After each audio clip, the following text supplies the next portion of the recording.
गौतम मुनि का ब्राह्मणों को श्राप।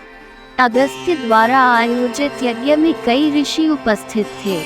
उनमें से कुछ ने भगवान शिव से पूछा कि उन्होंने कुछ ऐसे ग्रंथ क्यों बनाए हैं जो मनुष्यों को इतने भ्रमित करने वाले लगते हैं। भगवान शिव ने उन्हें बताया कि उन्होंने ब्राह्मणों को ऋषि गौतम के श्राप से बचाने के लिए ऐसा किया था। फिर उसने घटना वैसी ही बताई जैसी घटित हुई थी। प्राचीन काल में दंडकारण्य वन में गौतम ऋषि ने कठोर तपस्या की थी। भगवान ब्रह्मा प्रसन्न हुए और उन्हें कुछ दिव्य बीज दिए जो अनंत फसल पैदा करने में सक्षम थे। इसके बाद गौतम सप्तशृंग पर्वत पर गए और वहां अपना आश्रम बनाया। उसने बीज बोए और जब कुछ ही क्षणों में चावल के दाने उगते देखे तो उसे सुखद आश्चर्य हुआ।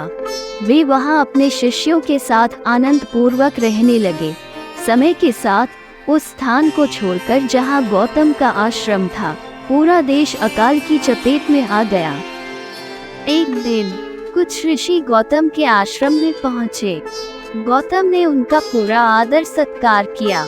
इन ऋषियों ने गौतम के आतिथ्य का आनंद लिया और अकाल समाप्त होने तक उनके आश्रम में रहे। फिर उन्होंने अपने अपने मूल स्थानों पर वापस जाने का फैसला किया। जब उन्होंने गौतम से अनुमति मांगी तो उन्होंने अनुरोध किया कि वह कुछ और दिन रुके। तब ऋषियों ने गौतम की अनुमति प्राप्त करने के लिए कपटपूर्ण तरीकों का उपयोग करने का निर्णय लिया। उन्होंने अपनी मायावी शक्तियों की सहायता से एक सती गाय बनाई और उसे गौतम के आश्रम के पास छोड़ दिया। गौतम उस गाय को देखकर बहुत प्रसन्न हुए।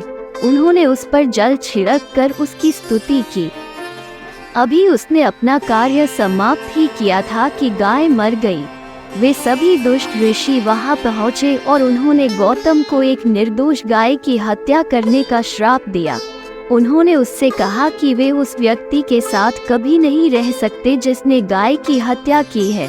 तब गौतम ने अनुरोध किया कि वे उसे उन तरीकों के बारे में बताएं जिनके द्वारा वह अपने द्वारा किए गए जघन्य पाप से मुक्त हो सकता है। ऋषियों ने उन्हें बताया कि गाय के शरीर पर गंगा जल छिड़कते ही वह जीवित हो जाएगी। गौतम ने एक बार फिर भगवान शिव को प्रसन्न करने के लिए घोर तपस्या की। जब भगवान शिव प्रकट हुए तो उन्होंने अनुरोध किया कि वह उन्हें अपने बालों का एक गुच्छा दे दे। भगवान शिव गौतम को अपने बालों का एक गुच्छा देने के लिए सहमत हुए। इसके बाद गौतम उस स्थान पर गए जहां गाय का शव पड़ा था।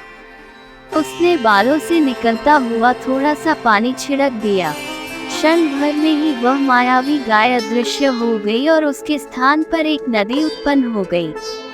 तभी सप्त ऋषि वहां पहुंचे और गौतम को आशीर्वाद दिया। इस बीच गौतम को एहसास हुआ कि उन दुष्ट ऋषियों ने उनके साथ एक क्रूर मजाक किया था। उन्होंने उन दुष्ट ऋषियों को श्राप देते हुए कहा कि वे वेदों के ज्ञान से वंचित हो जाएंगे और फिर वैदिक अनुष्ठान करने के अधिकारी नहीं रहेंगे। सप्त ऋषियों ने गौतम से उन अभागे ब्राह्मणों पर दया करने का अनुरोध किया। तब गौतम ने घोषणा की कि उनका श्राप केवल कलियुग में ही पूरा होगा और अन्य 3 युगों में से किसी भी युग में उन ब्राह्मणों पर इसका कोई प्रभाव नहीं पड़ेगा। सप्त ऋषि मेरे पास आए और मुझे उन अभागे ब्राह्मणों के साथ जो कुछ हुआ था उसके बारे में बताया। मैंने अपनी श्वास से शिव संहिता की रचना की जो अनुष्ठानों के महत्व की दृष्टि से वेदों के समान है। मैंने ब्राह्मणों के आशीर्वाद के लिए ऐसा किया।